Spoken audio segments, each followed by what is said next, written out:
नमस्कार, आप देख रहे हैं समृद्धि न्यूज चैनल और इस वक्त मैं हूं आपके साथ अशोक तिवारी।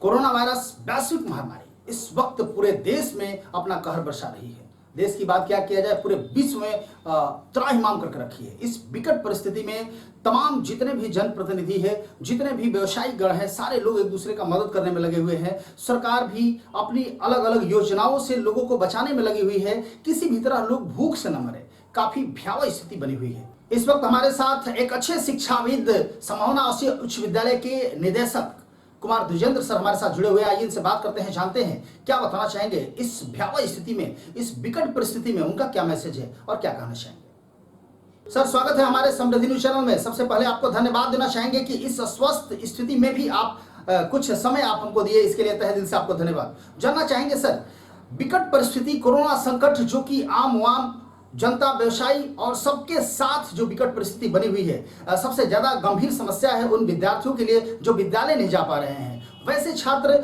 जो विद्यालय नहीं जा पा रहे हैं तो कहीं ना कहीं पढ़ाई बाधित हो रही है, उनका फ्यूचर स्पॉइल हो रहा है। तो इस विकट परिस्थिति में समहोना आवासीय विद्यालय की तरफ से उन बच्चों के लिए क्या किया जा रहा है?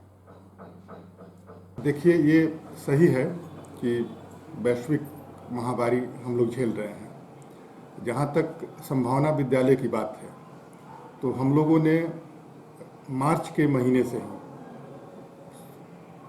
अपने विद्यालय में बच्चों को ऑनलाइन स्टडी मटेरियल भेजना शुरू कर दिया गया था। बाकी स्कूलों में परीक्षाएं पूरी तरीके से नहीं हो पाई थी, लेकिन हमारे यहाँ परीक्षाएं हो चुकी थी। उसके बाद लॉकडाउन शुरू हुआ तो हमने रिजल्ट भी अपने छात्र छात्राओं को ऑनलाइन मोबाइल ऐप के माध्यम से दे दिया था और रिजल्ट देने के बाद सारे बच्चों को प्रमोट कर दिया गया। उसके बाद हम लोगों ने लगातार पर डे अपने सारे छात्र छात्राओं को अपने विद्यालय के मोबाइल ऐप के माध्यम से online study material per day हम लोग भेजते हैं। कई जो हाई स्कूल के जो छात्र हैं, 9th-10th के जो छात्र हैं, उनकी ऑनलाइन लाइव क्लासेज भी चल रही हैं। साइंस, मैथ और इंग्लिश, इन 3 विषयों पर हम लोग ज़्यादा फोकस अभी कर रहे हैं। जी, बहुत बहुत धन्यवाद सर, बहुत ही अच्छा लगा। अच्छा सर, जानना चाहेंगे, अभी प्रधानमंत्री नरेंद्र मोदी के द्वारा 18 मई से फिर लॉकडाउन 4.0 शायद शुरुआत होने वाला है। इस विकट परिस्थिति में वैसे अभिभावक जो अपने बच्चों के लिए किताब वगैरह, पाठ्य पुस्तक खरीदना चाहते हैं तो वो कैसे खरीदेंगे? ये तो बहुत बड़ी और भयावह स्थिति है। आपके यहाँ क्या इसकी सुविधा दी गई है? कैसे उन लोगों को पाठ्य पुस्तक कैसे मिल रहा है, क्या बताना चाहेंगे? जैसे कि पाठ्य पुस्तकों के लिए गवर्नमेंट की तरफ से इस तरह का आदेश था कि उनको होम डिलीवरी दिया जाए, फिर बाद में इस आदेश को भी वापस ले लिया गया था। तो जहाँ कम बच्चे हैं, जिन स्कूलों में 200, 300, 400 बच्चे हैं, वहाँ तो होम डिलीवरी संभव है, लेकिन समहोना विद्यालय जैसे स्कूल में जहाँ 2,500 से 3,000 बच्चे अध्ययनरत हों, वहाँ पर इस तरह का सिस्टम कारगर नहीं हो सकता था। तो हम लोगों ने, जो हमारे बुक सेलर हैं यहाँ के, उनसे अनुरोध किया कि आप विद्यालय में ही किताबों की व्यवस्था कर दें, ताकि हम अपने अभिभावकों को ये मैसेज दे दें कि सामाजिक दूरी का पालन करते हुए मास्क लगाकर वो विद्यालय में आए और अपने बच्चों के लिए यहाँ से पाठ्य पुस्तक और स्टेशनरी प्राप्त कर लें। चलिए, बहुत बहुत धन्यवाद सर। एक अच्छा सहयोग आपने किया है कि कम से कम पाठ्य पुस्तक खरीदने के लिए अपने विद्यालय में ही व्यवस्था करा दिया है, इसके लिए तहे दिल से धन्यवाद। इससे कहीं ना कहीं उन विद्यार्थियों को पढ़ाई जो बाधित हो रही थी, कहीं ना कहीं उन लोगों को एक मदद मिलेगा और किताब आसानी से मिल पाएंगे, पाठ्य पुस्तक आसानी से मिल पाएंगे। सर, कोरोना संकट तो मंडरा ही रहा है। कोरोना जैसी भयावह महामारी पूरे देश में ही नहीं बल्कि पूरे विश्व को त्राहिमाम करने पर मजबूर कर दी है। देश की आर्थिक अर्थव्यवस्था भी चरमरा गई है। इस विकट परिस्थिति में कुछ शरारती तत्व के भी लोग हैं जो अफवाहें, बहुत सारे अनर्गल मैसेज वायरल कर रहे हैं। इसी तरह का एक मैसेज आया है कि बिहार सरकार के द्वारा या शिक्षा मंत्री के द्वारा एक लेटर आया हुआ है जिसमें विद्यालयों का 3 महीने का फी माफ किया जा रहा है। तो कहां तक सच्चाई है? चूंकि आप एक अच्छे बुद्धिजीवी और सामाजिक व्यक्ति हैं, आप कहीं ना कहीं पत्रकारिता जगत से भी जुड़ चुके हैं, क्या बताना चाहेंगे कि ये जो वायरल मैसेज है, इस पर कहां तक सच्चाई है? तमाम अभिभावकों को क्या मैसेज देना चाहेंगे, क्या बताना चाहेंगे आप? अभी तक तो हमारे विद्यालय की तरफ से किसी भी अभिभावक को फी जमा करने के लिए कोई सूचना नहीं दी गई है, ना ही मौखिक रूप से और ना ही किसी SMS के माध्यम से। जो सक्षम लोग हैं, जो सक्षम अभिभावक हैं, कुछ विद्यालय में आकर शुल्क जमा कर रहे हैं, लेकिन उनकी संख्या बहुत कम है। उस मान के चलिए 5% लोग हैं जो शुल्क जमा कर रहे हैं। जहाँ तक वायरल मैसेज का प्रश्न है, तो बहुत तरह के मैसेज सोशल मीडिया पर वायरल होते रहते हैं। कभी फर्जी मुख्यमंत्री का आदेश, कभी शिक्षा मंत्री का आदेश, कभी गृह मंत्री का आदेश, कभी भारत सरकार का आदेश, कभी जिलाधिकारी का आदेश, जो सब फर्जी होता है। तो मैं अभिभावकों से यही कहूँगा कि जो सोशल मीडिया पर चल रहा है उसमें आप नहीं पढ़ें।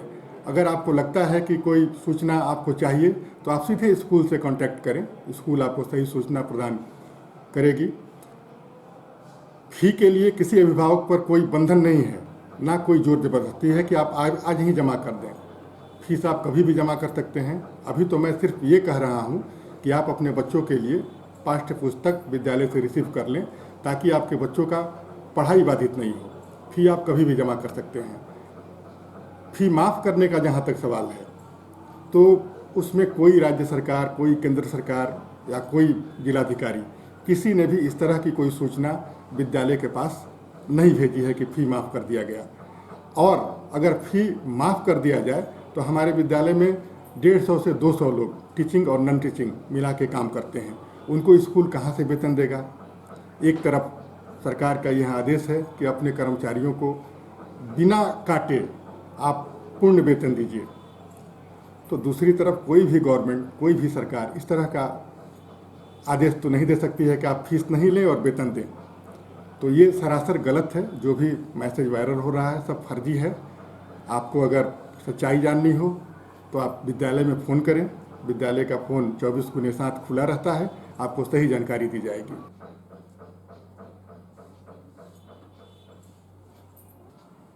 जी जी, बहुत बहुत धन्यवाद सर, बहुत ही अच्छा लगा। जानना चाहेंगे सर, निश्चित तौर से कहीं ना कहीं कुछ बातें ऐसी होती है जिसमें बच्चों में एक क्वेश्चन उभर के सामने आता है। वैसे ही एक क्वेश्चन और भी था, बच्चों का कहना था कि शायद एडमिशन हम सही समय पर नहीं कराएंगे तो मेरा रोल नंबर इधर से उधर हो जाएगा या फिर हमारा सेक्शन इधर से उधर हो सकता है। तो इस समय तमाम बच्चे आपको टीवी पर देख रहे हैं, क्या बताना चाहेंगे? क्या सही में उनका एडमिशन यदि सही समय से नहीं होता है तो उनका रोल नंबर या सेक्शन आगे पीछे हो सकता है? क्या बताना चाहेंगे? क्योंकि इस विकट परिस्थिति में तो समस्या उनके साथ है, एडमिशन नहीं हो पा रहे हैं, कहीं ना कहीं पैसे के अभाव है या जो भी समझिए। तो क्या विद्यालय परिवार के तरफ से क्या मैसेज है उन लोगों के लिए, क्या कहेंगे आप?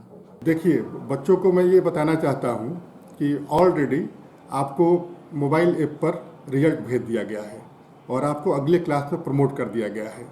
आपको नया सेक्शन, नया रोल नंबर भी दिया जा चुका है। तो ये नहीं है कि आप फी जमा करेंगे तभी आपको नया रोल नंबर मिलेगा, सेक्शन मिलेगा। इस तरह की कोई भी बात नहीं है। आप अपने मोबाइल, विद्यालय का जो संभावना आवासीय उच्च विद्यालय का जो मोबाइल ऐप है उसमें जाएं और अपने स्टेटस को देखें उसमें, तो आपको पता चलेगा कि आपका रोल नंबर क्या है, सेक्शन क्या है।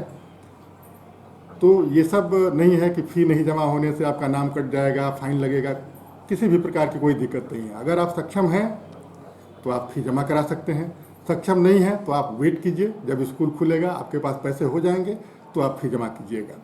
वैश्विक महामारी कोरोना वायरस एक बहुत बड़ा संकट बनके समाज के सामने आई हुई है, पूरे विश्व को तहस नहस कर रख दी है। इस विकट परिस्थिति में यदि बात की जाए संभावना आवासीय उच्च विद्यालय की, तो संभावना आवासीय उच्च विद्यालय भोजपुर जिले के अग्रणी विद्यालयों में से एक है।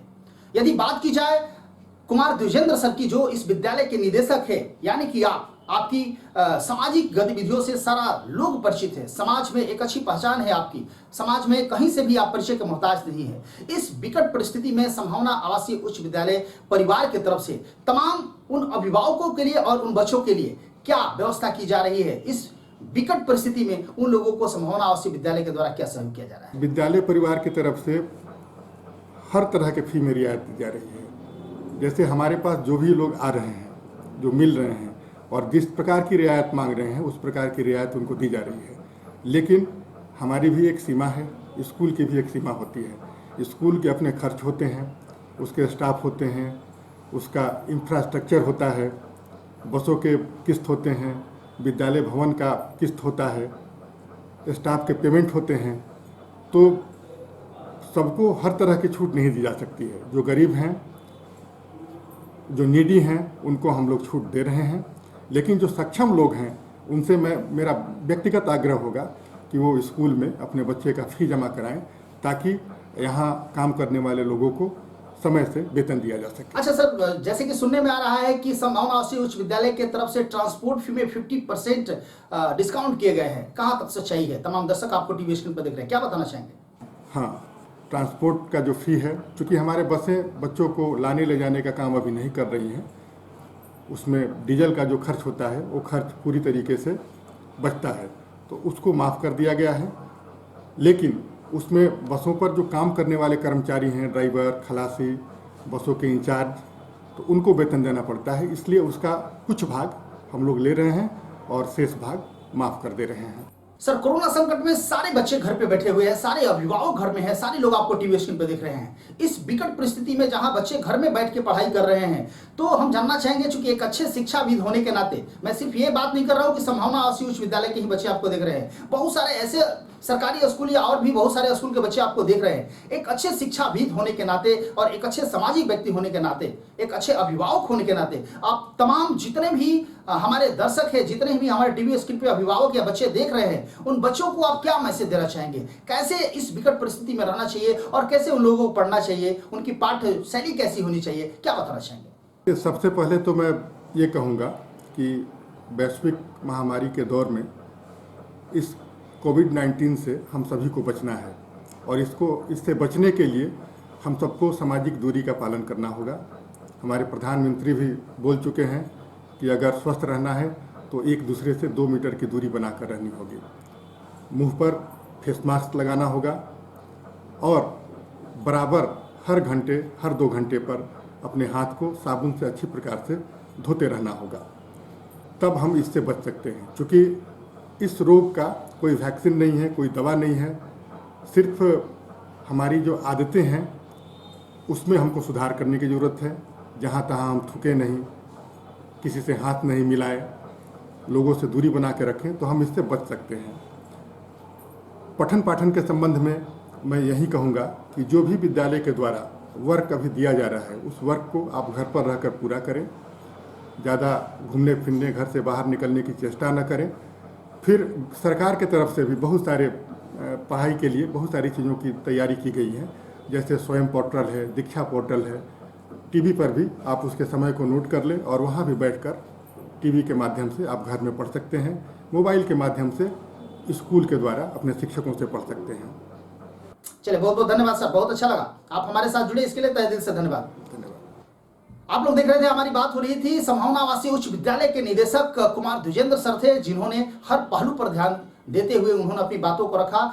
उनका कहना है कि हम एक सामाजिक व्यक्ति है, जिसके नाते जो भी हमारे पास आता है, गरीब तबके के लोग, सारे लोगों को कुछ ना कुछ हम डिस्काउंट करने का काम करते हैं। बहुत बड़ी लाइबिलिटी हमारे भी ऊपर है, चूंकि सरकार का आदेश है कि किसी भी एम्प्लॉय का पेमेंट नहीं रुकना है। और इस तरह हमारे साथ 200-250 लोग हमारे साथ एम्प्लॉय के रूप में कार्यरत है, सारे लोगों को सैलरी देना है और हमारा कोई दूसरा व्यवसाय नहीं है, ये विद्यालय ही है। जब बच्चे से फी हम लेंगे नहीं तो कैसे हम फी देंगे, उन लोगों को सैलरी कैसे देंगे?